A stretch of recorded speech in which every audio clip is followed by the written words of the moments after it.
بسم اللہ الرحمن الرحیم۔ ماہ محرم اسلامی تقویم کا پہلا مہینہ ہے۔ اسے محرم الحرام بھی کہتے ہیں۔ اسلام سے پہلے بھی اس مہینے کو انتہائی قابل احترام سمجھا جاتا تھا۔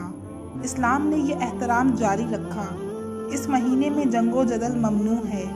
محرم الحرام ایثار، قربانی، اتحاد امت، باہمی رواداری، بقائے باہمی کا درس دیتا ہے۔ مدینہ طیبہ سے میدان کربلا تک اسلام کے لیے عظیم قربانیوں کی تاریخ اس ماہ سے وابستہ ہے۔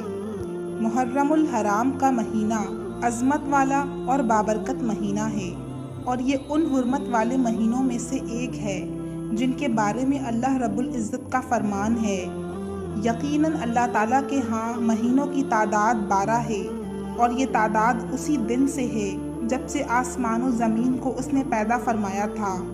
ان میں سے 4 حرمت و ادب والے مہینے ہیں۔ یہی درست اور صحیح دین ہے۔ تم ان مہینوں میں اپنی جانوں پر ظلم و ستم نہ کرو، اور تم تمام مشرکوں سے جہاد کرو جیسے کہ وہ تم سب سے لڑتے ہیں، اور جان رکھو کہ اللہ تعالیٰ پرہیزگاروں کے ساتھ ہے۔ اسلام نے قرآن مجید کی تصدیق اور شہادت سے اس ازلی حرمت کو ابدی حرمت بنا دیا۔ اسلامی تقویم کا پہلا اور رسول اکرم صلی اللہ علیہ وآلہ وسلم کی ہجرت مدینہ کے لیے فیصلوں اور تیاریوں کے لیے اہم مہینہ ہونے کی وجہ سے محرم الحرام ممتاز ہے۔ اور پھر جس طرح قبل از اسلام تاریخ کے ایسے عظیم واقعات اس ماہ مبارک میں پیش آئے جنہوں نے انسانیت کو اپنی طرف متوجہ کیا، اسی طرح دور نبوت اور اسلام کے صدر اول میں ایسے واقعات پیش آئے کہ امت مسلمہ انہیں کبھی فراموش نہیں کر سکتی۔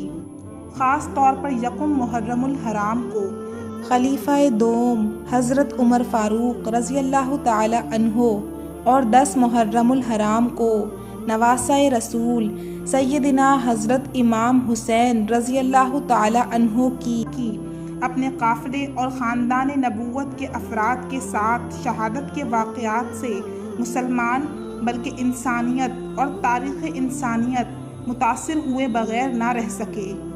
ان واقعات کی وجہ سے امت نے اسلام کی سربلندی کے لیے جد و جہد کے سفر کو مدینہ و کربلا سے وابستہ کر لیا کہ خون شہادت سے اسلامی تاریخ سرخرو ہے، اور مسلمان کا ایمانی جذبہ اپنے اندر مسلسل حرارت محسوس کرتا ہے۔ ایک طرف اسلام کی ایک بنیاد عدل اجتماعی ہے، اور اس کے لیے حضرت فاروق اعظم رضی اللہ تعالی عنہ کی ذات قابل تقلید ہے، تو دوسری طرف ایک بنیاد اپنی اور اپنے خاندان کی جانوں کا نذرانہ پیش کرنا ہے، اور اس کے لیے خاندان نبوت اور سیدنا حضرت امام حسین رضی اللہ تعالی عنہ کا صبر و رضا، اعلاء کلمت اللہ، جرأت و استقامت، اور جس موقف کو حق سمجھتے تھے اس کے لیے ہر مخالف کے ساتھ ٹکرا جانا ایک ایسا کردار ہے جس نے تاریخ کو، کربلا کو، امت مسلمہ کو زندہ و جاوید کر دیا۔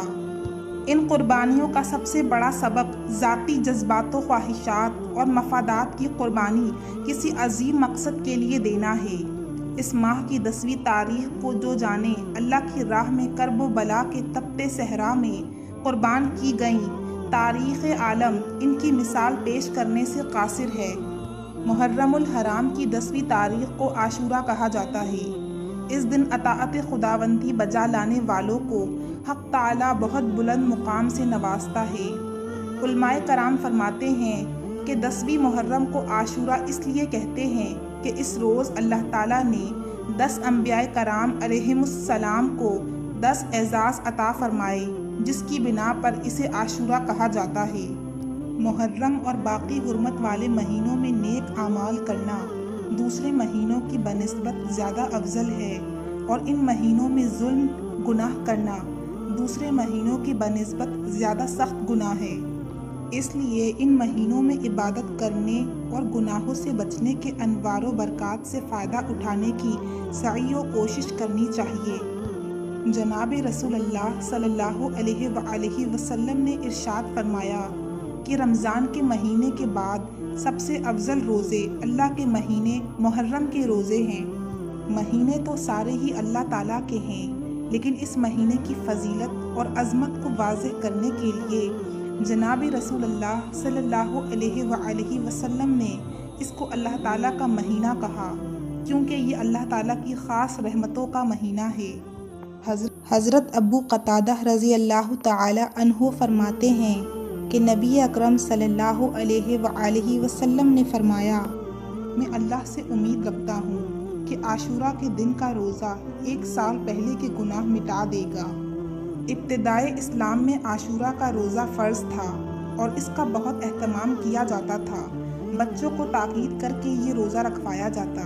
پھر جب رمضان المبارک کے روزے فرض ہوئے تو اس کی فرضیت ختم ہو گئی اور مستجب یعنی نفلی روزہ رہ گیا۔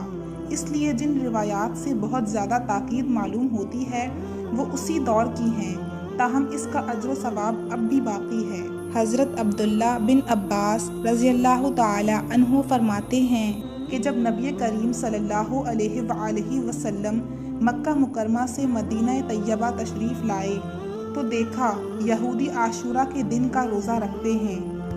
آپ نے ان سے پوچھا، تم اس دن روزہ کیوں رکھتے ہو؟ تو انہوں نے کہا، یہ بڑا اچھا دن ہے، اللہ رب العزت نے حضرت موسیٰ علیہ السلام اور بنی اسرائیل کو ان کے دشمنوں سے نجات دی، فرعون کے لشکر کو غرق کیا۔ اس موقع پر حضرت موسیٰ علیہ السلام نے اللہ تعالیٰ کا شکر ادا کرنے کے لیے روزہ رکھا، بس اس لیے ہم اس دن کی تعظیم میں روزہ رکھتے ہیں۔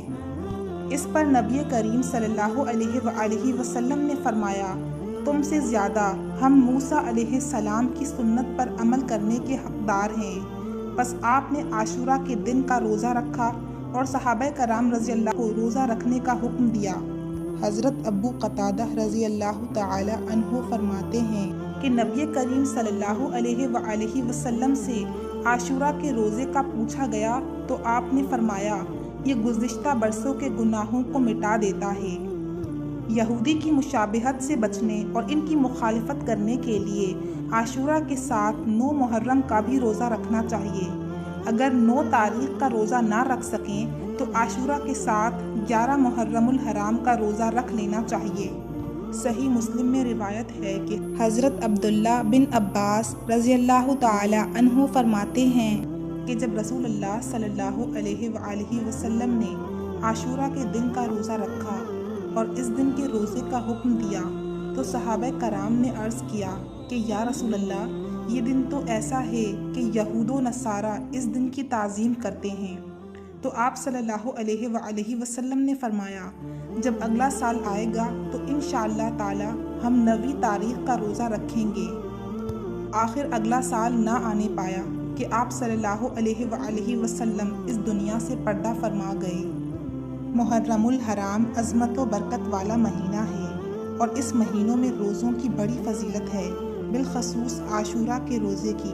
اللہ پاک کی بارگاہ میں دعا ہے کہ ہمیں اس مہینے کی برکت و فضیلت سے مالا مال فرمائے، آمین۔